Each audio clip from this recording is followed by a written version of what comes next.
Welcome to the BrainShape Podcast, hosted by Dr. Andrea Wilkinson, a show where we cut through the noise of the ever-growing, ever-changing world of brain health. What works and what doesn't, what's fact and what's fiction. We look at tips, tools, and techniques backed up by real scientific studies to help you keep your brain healthy and hopefully have some fun along the way. Now, here's your host, Dr. Andrea Wilkinson. You're listening to the BrainShape Podcast, episode number 12. Oral hygiene is a regular part of most people's daily habits.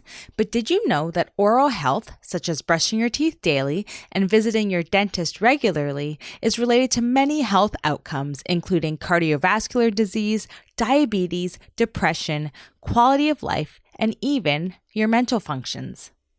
To help us better understand the relationship between our oral hygiene and overall health, today we're talking with Dr. Bei Wu, the co-director of the Aging Incubator at New York University, NYU, a university-wide initiative that aims to create an infrastructure to share resources, research, and technology across all disciplines in the area of aging.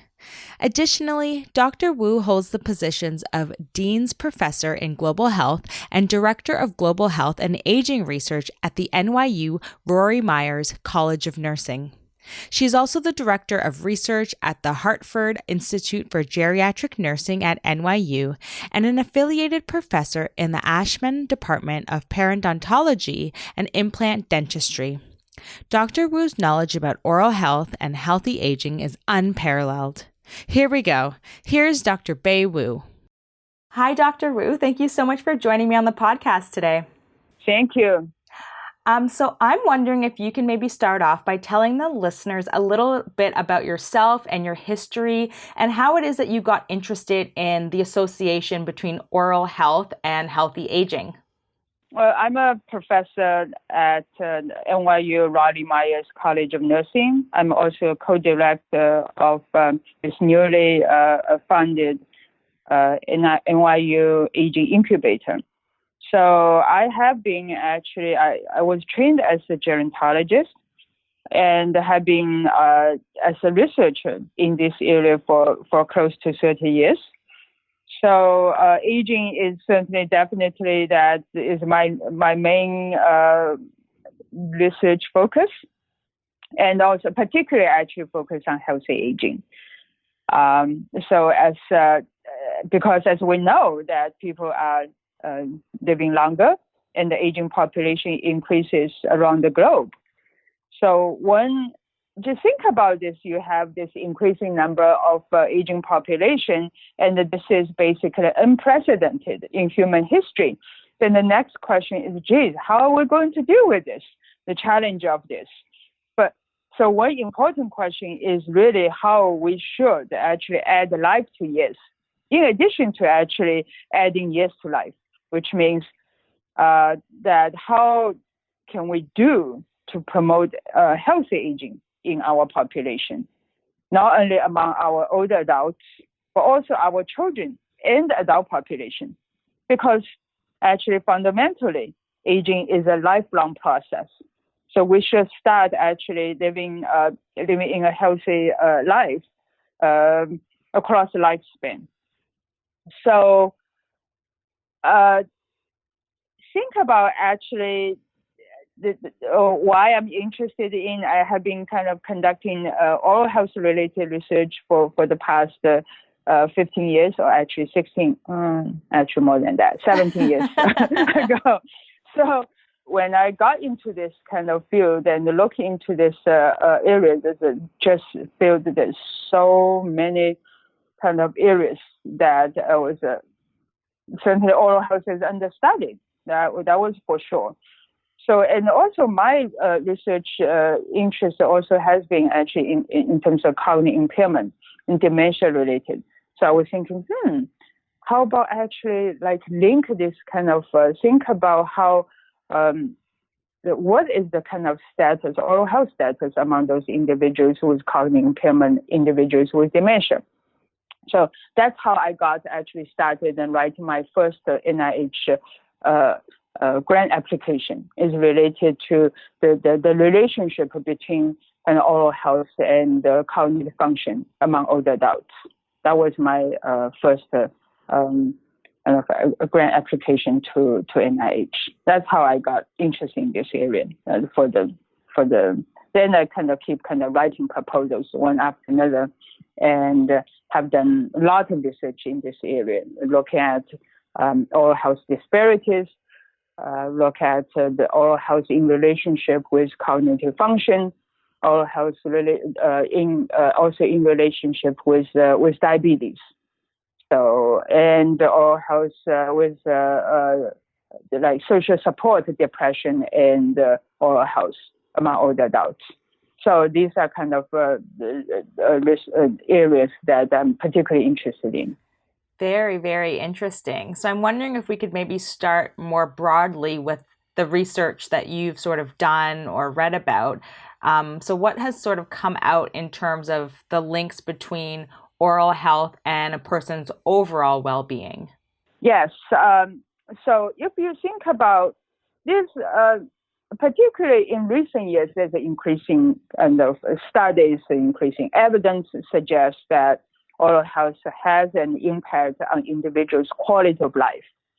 That our team has published a study look at oral health related to quality of life in older adults.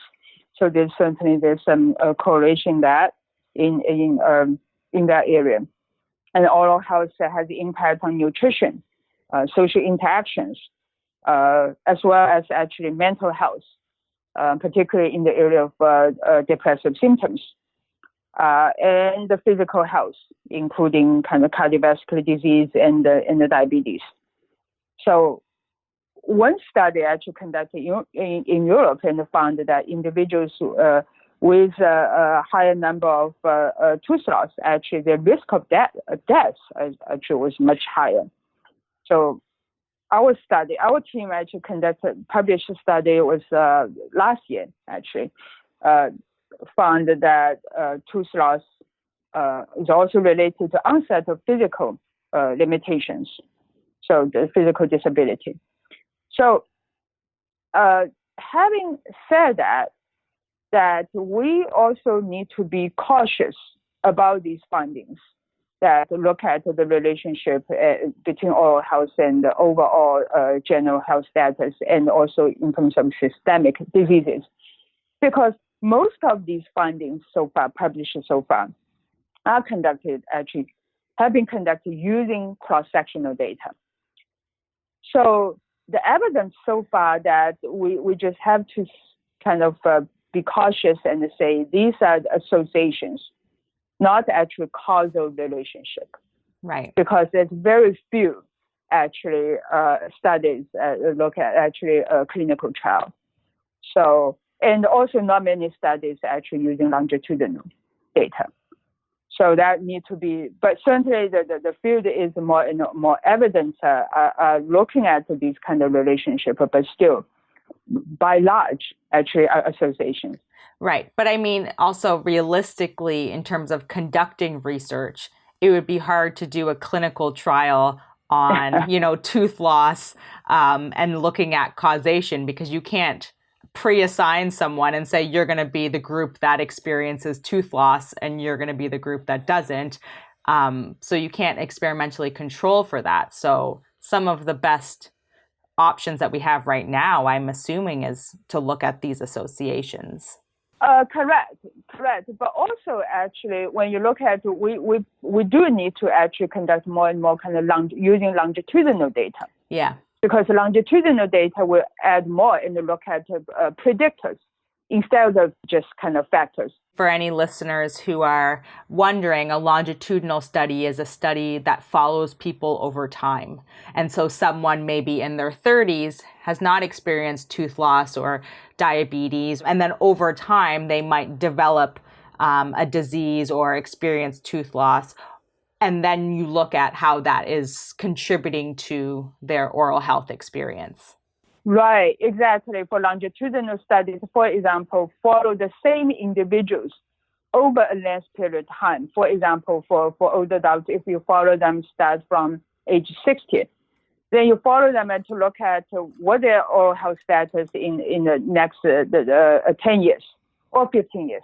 Right. Then these kind of their oral health status in relationship to their overall health status or some other chronic conditions.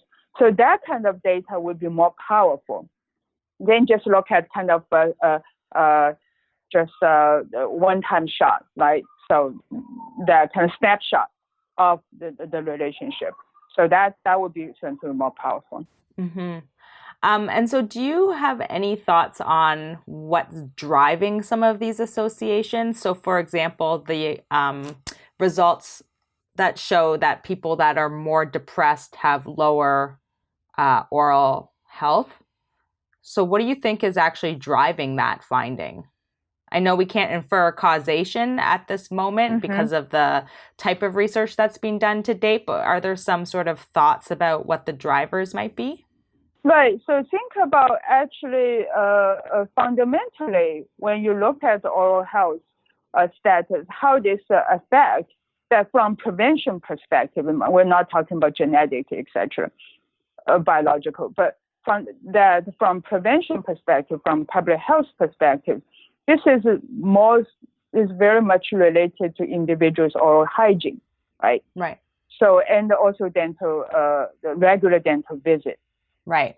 So presumably for those individuals with depressive symptoms, or actually even worse than actually like major depression, that will affect their oral hygiene behaviors. For example, the lack of initiative to do this kind of more proactively in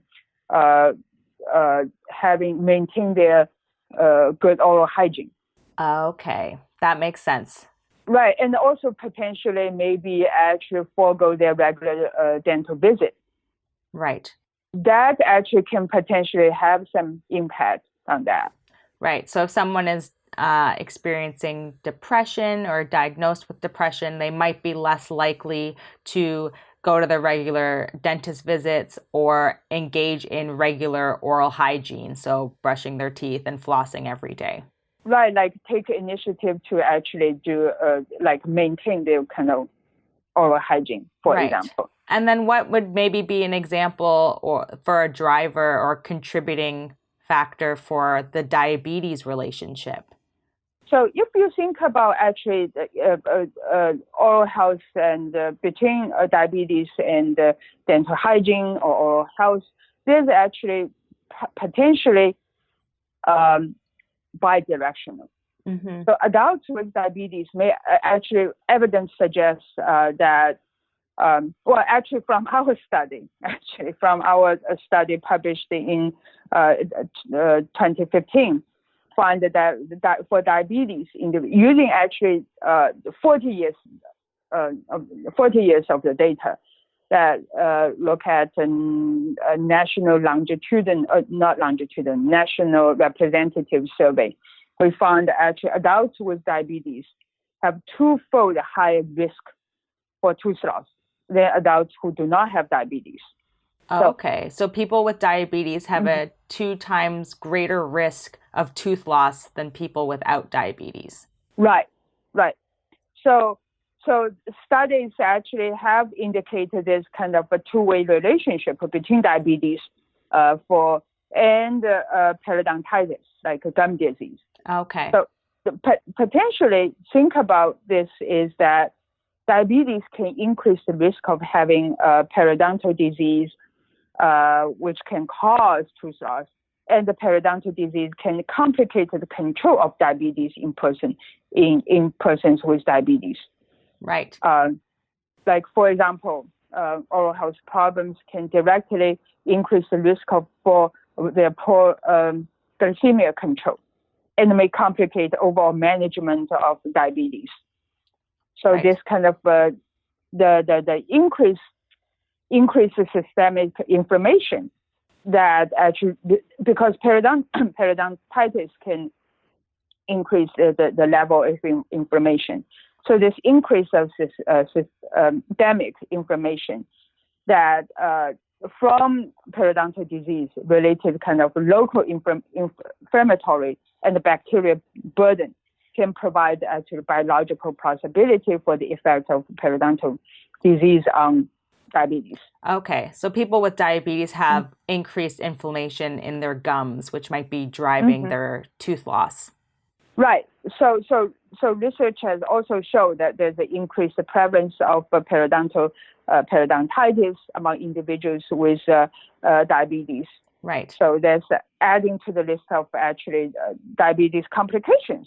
Right. So in diabetes complications, some well-known complications of vision loss and and have impact on their that vision loss is one major one, and also cardiovascular kind of diseases. But now we're adding this actually that think about periodontal periodontitis can be actually one complication of diabetes. Right. And I was specifically interested in the sort of drivers contributing to poor oral hygiene for people with depression and diabetes, because we also know that depression and diabetes are risk factors for dementia. So there's sort of all of these links between these experiences, which I find very interesting. Right.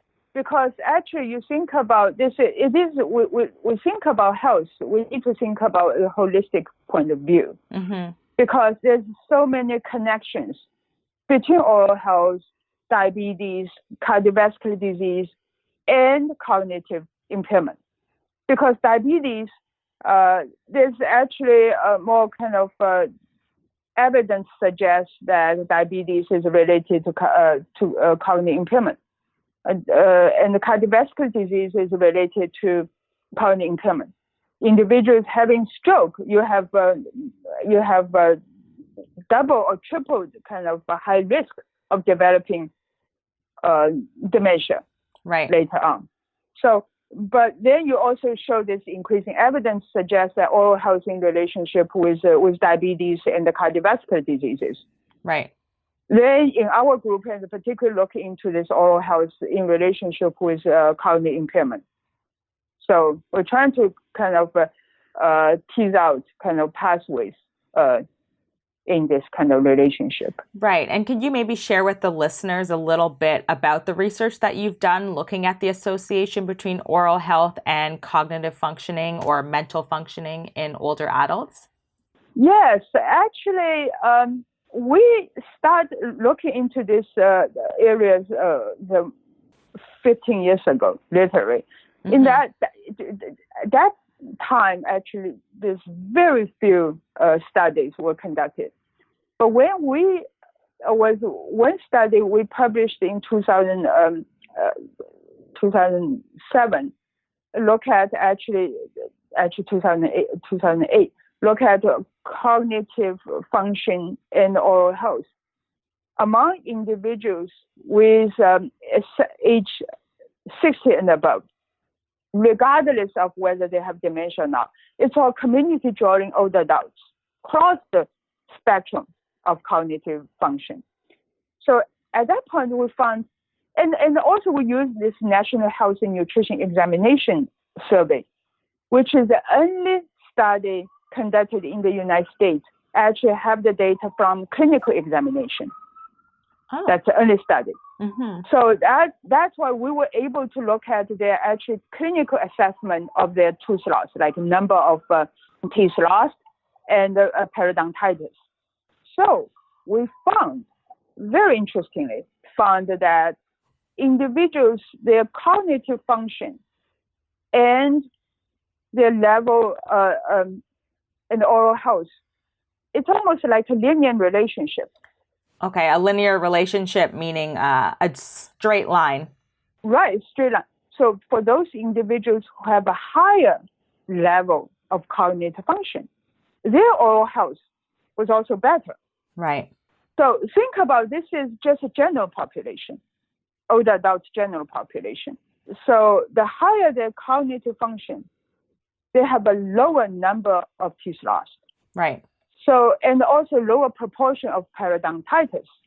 And then we conducted this kind of the statistical kind of model and the controlling for, because people may say like, oh, well, because this is education play an important role, or income play an important role, or dental insurance play an important role, et cetera, right? You can say, but when we're controlling all these kind of potential confounding factors, that control this all constant, then look at whether actual cognitive function, whether actually was an independent factor of oral health.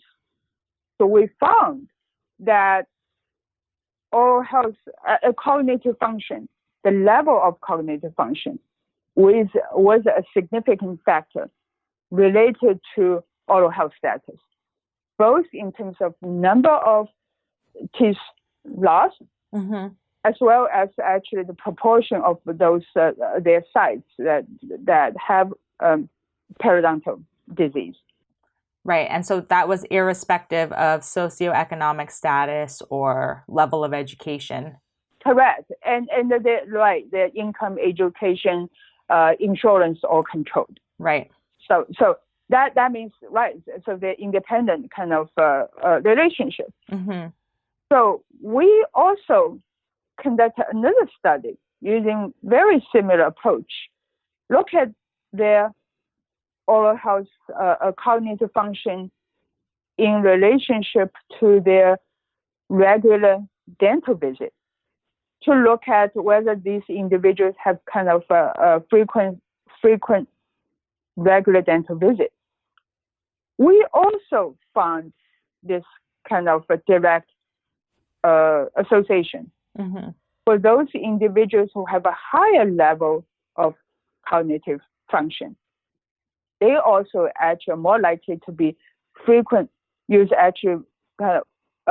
regular seeking dental visit, preventative dental visit. Right. So people with higher cognitive functioning go to their regular dental appointments or go to dental appointments more frequently. Correct. So then later on, actually, we dive into this kind of a population. Then we looked at those individuals with mild cognitive impairment, with dementia, with different levels of dementia. Then we received NIH funding and conducted a study in West Virginia. And we were able to, we use a comprehensive battery of cognitive assessment. We also actually interviewed their informant. So very comprehensive assessment of individuals' cognitive function.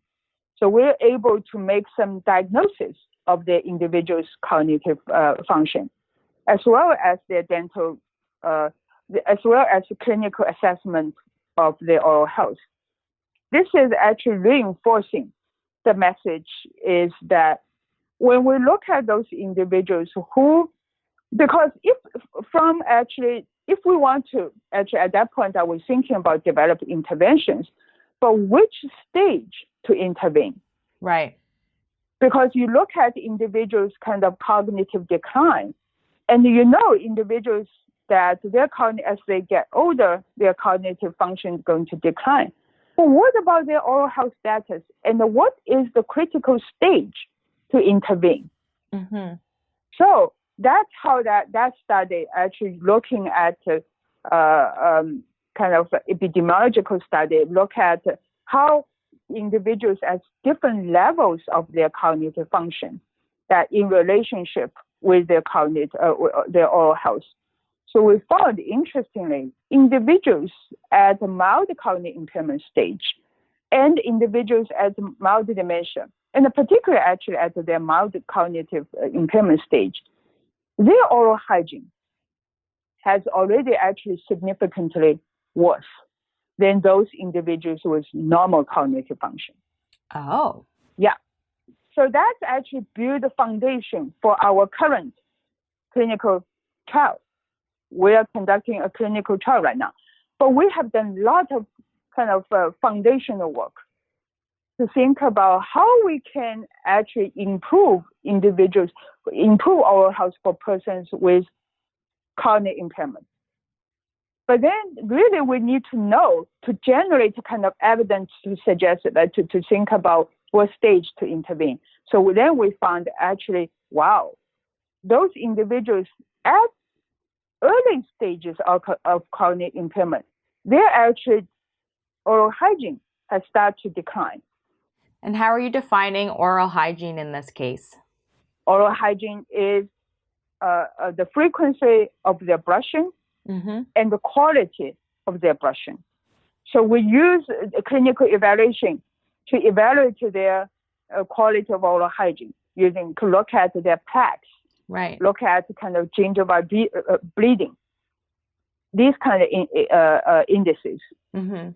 So that's how actually we found, wow, this is really the critical stage that we need to actually develop interventions to help individuals to develop these kind of strategies to maintain their oral hygiene as much as possible. Yeah, I mean, that's super interesting. I wonder if the contributing factor, because you mentioned that people with mild cognitive impairment, so if you were to think of sort of the scale of normal aging to Alzheimer's disease, and it's not obviously continuous. Alzheimer's disease is not a part of normal aging, but you have normal aging, and then if someone were to get mild cognitive impairment, that happens between the healthy aging and the dementia stage. So that's mild cognitive impairment, you can think of as sort of the middle of the line, and then dementia is on the far right.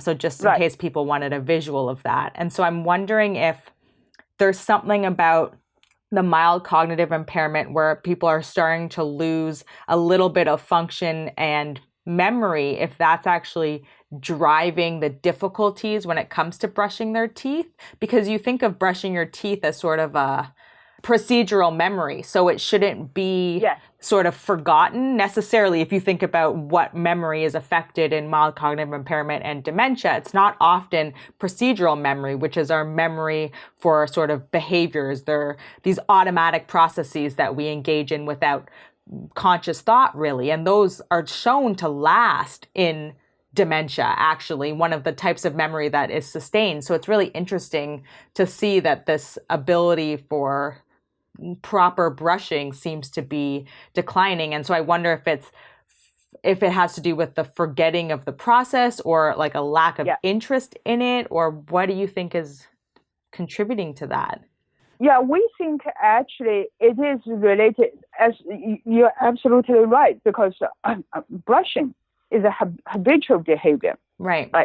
So it is related to the procedure memory. So that's why our whole intervention is built on actually how we can help them retain this procedural memory. Right. That actually they can still brush, and that they can actually still learn the skills and the brush well. But how we're going to do that? Because at that stage, there's a possibility that people may forget about brushing. That's a possibility. Was like, oh gee, I did, I brushed it. But actually maybe not, right? Right. And also when they brushing, they may be distracted, right? They kind of just brush it, not thoroughly brushing their teeth. So the quality of their brushing, or may forgot that one part of this kind of the whole kind of you have several parts of the tooth that you may actually forget about brushing one part versus that, right? Right. So that's how that we think this oral hygiene actually, the quality of oral hygiene may be affected, which was actually reflected in their kind of plaque index and gingival bleeding when we did this study earlier. Look at actually was quite different.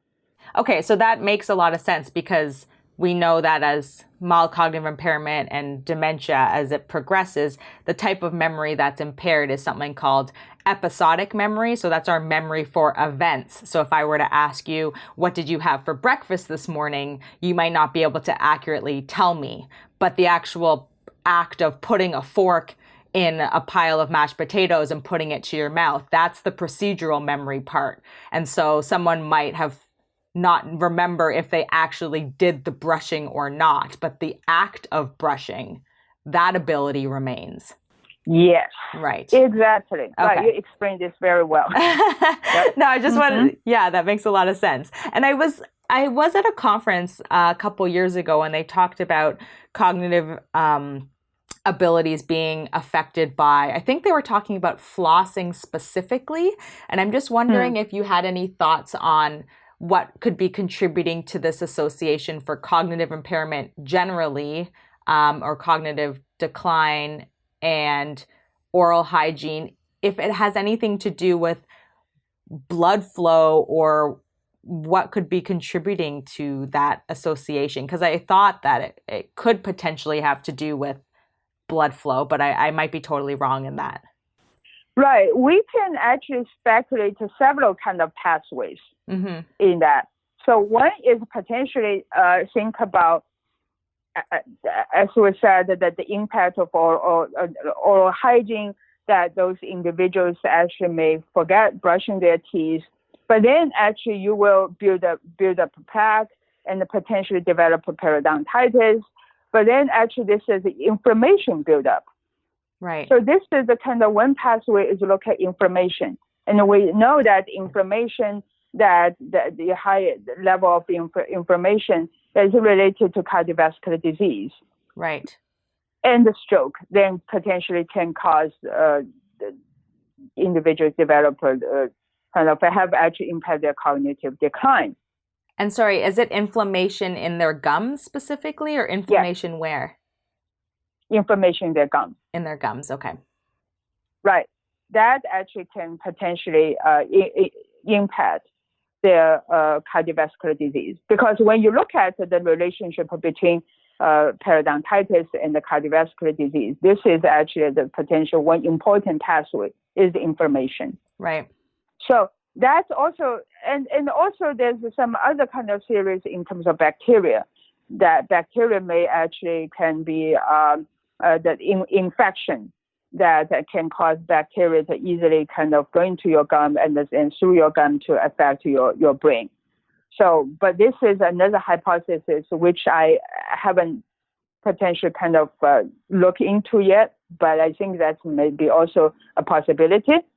So bacteria that builds up in your mouth from lack of proper dental hygiene could be affecting your brain function. Right, right. So there's some other kind of pathways possibly think about dietary intake. Through this dietary intake, that if you have tooth pain, tooth loss, that you certainly will affect, and sensitive to that you have periodontitis and sensitive to certain food, then that potentially will affect your dietary intake. So, which actually we know nutrition is also potentially related to cognitive impairment and many other conditions. Again, back to this cardiovascular disease and the diabetes. Right. Right. So that's actually this kind of multiple kind of pathways. That's very interesting. And also potentially actually dental visits. As our paper more than 12 years ago, we published this paper and looking at the cognitive function and the dental visit. Actually, recently we have another paper look at actually cognitive impairment and the dental service use. That found that the individuals with cognitive impairment, actually they're less likely to have regular dental visit, dental checkup. So this kind of having all these kind of several potential pathways that may potentially link cognitive impairment and oral health. Right. And again, we don't know the direction of that relationship for the dental visits, because it could be that someone that is experiencing cognitive impairment doesn't want to go out to appointments because that's a very complex mental task. You have to get to the office and interact with a receptionist and talk to the dentist. Right. And so people might be sort of secluding themselves because they want to avoid any potential cognitive slip-ups. So that could be contributing to it, or it could be some sort of inverse relationship. For those individuals who experience cognitive impairment, potentially their life gets very complicated. Yeah. They certainly have many actually demands. Mm-hmm. So they may actually need to prioritize what they need to do. Right. Where they actually, maybe potentially dental visits will be actually low on their list. Right. Their medical conditions, their symptoms and behavior, and from a caregiver's perspective as well. Many struggle many things, and what would be most important to deal with, to cope with. So maybe actually this dental visit will be the bottom on the list. Right. And then hopefully from some of the work that you and your research group is doing, that you will be teaching people that oral health should not be on the bottom of their list in terms of priorities. Exactly. That's right. Yeah. Yes. Exactly. Right. So in Canada, which is where I'm from, general oral health care is not included in the Canada Health Act. And so like in the United States, most people have to pay for their oral health care themselves or have their insurance cover it.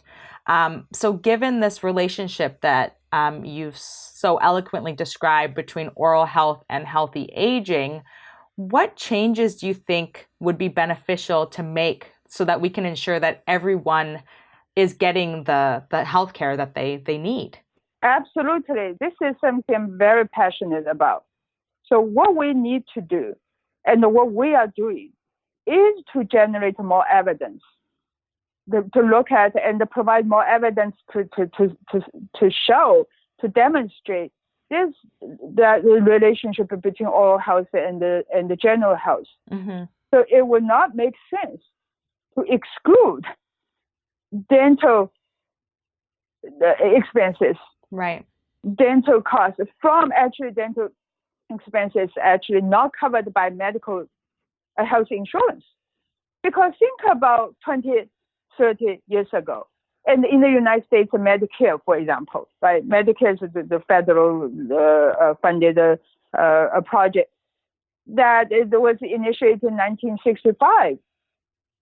At that point, probably was no particular evidence to show there's a relationship there. Mm-hmm. So that probably would make sense to only kind of include the kind of medical expenditures. But 30, 40, 50 years later, that there's scientific evidence to suggest that actually oral health is an essential element of healthy aging. Then it would not make sense to exclude these dental services from this kind of, to think about dental services as a part of the medical services, right? So definitely. So that's why we need to actually think about how we can actually expand health insurance coverage to cover dental care. Of course, having said that, we need to be kind of careful, and people always say, well, our healthcare kind of cost is skyrocketing. Right? So I'm not suggesting that we need to cover those individuals' costs related to kind of I'm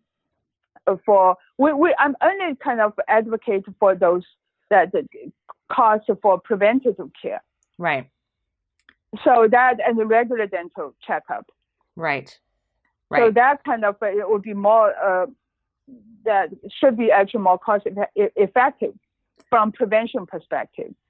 Right. Absolutely. And so for any listeners that are sort of intrigued by this whole conversation and want to ensure that they are getting the adequate oral health care and exercising proper oral health hygiene, what are some sort of key steps or factors or behaviors should people be doing to ensure that they're optimizing and prioritizing their oral health? I would say that you can do it by yourself at home and brushing your teeth regularly and follow dentist recommendation that brushing for at least 2 minutes and cover all parts of your mouth, right? So this is something you can do and it will not cost you much, right? So then also think about whether you can visit the dentist regularly. And particularly for those individuals with diabetes, that I would recommend that it's actually even probably more important for you to actually have a regular dental visit.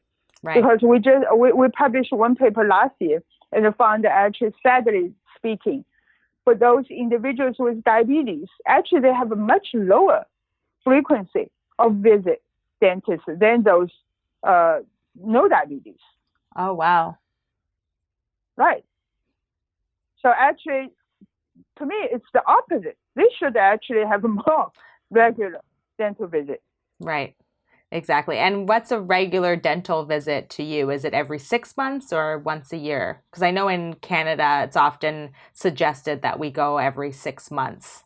Right. It depends upon kind of overall general guidelines is go for every 6 months. But some people may actually have more dental problems and go for like 3 months.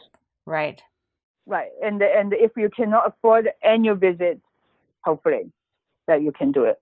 I really think that our insurance should actually cover this because that ultimately that should save money overall. That's what Kaiser Permanente actually now is doing, expand this dental coverage. Oh, really? So, yes. Mm-hmm. Yeah. Well, I think that a lot of people sort of don't.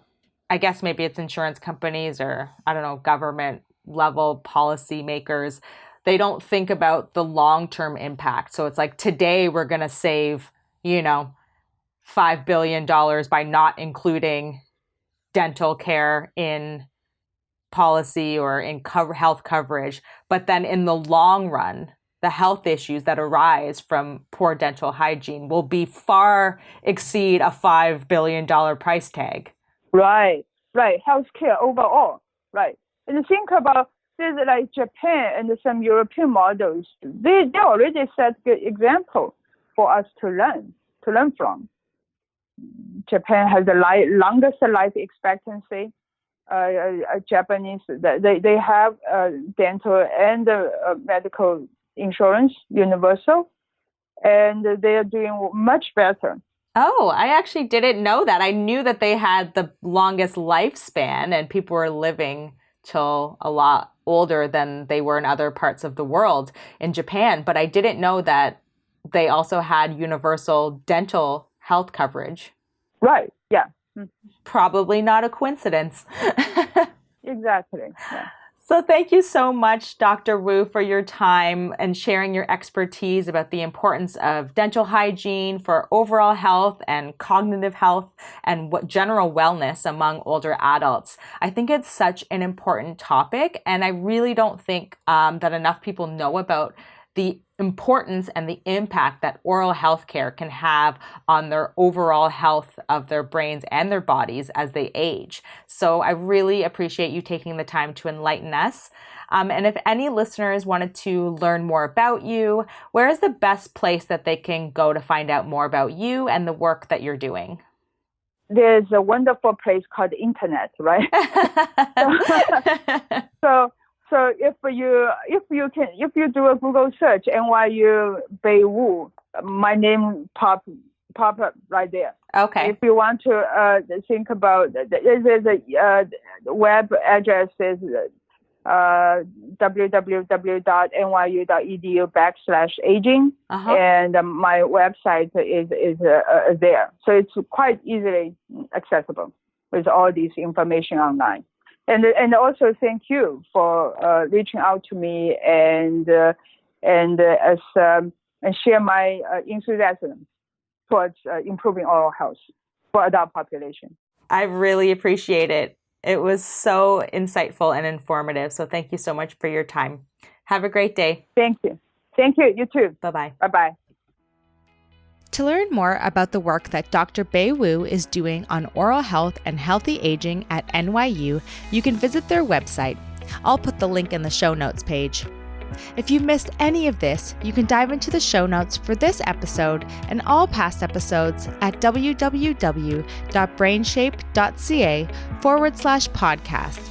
To access the show notes from today's episode specifically, just type Bei, that's BEI, in the search bar, and today's episode will pop right up. Thank you so much for tuning in. I hope that this episode highlighted the important role that your oral health plays in your overall health, and I hope that it inspired you to prioritize your dental hygiene for the benefits of your body and your brain. Don't forget to subscribe to the podcast so that you'll be notified every time we publish a new episode. And since we're a weekly show, I'll see you back here next week. In the meantime, you can follow me on social media at BrainShapeTO, and be sure to let me know if there are any specific topics that you want me to cover on the show. Until next time, keep your brain in shape. And as always, I've had such a great time hanging out with you.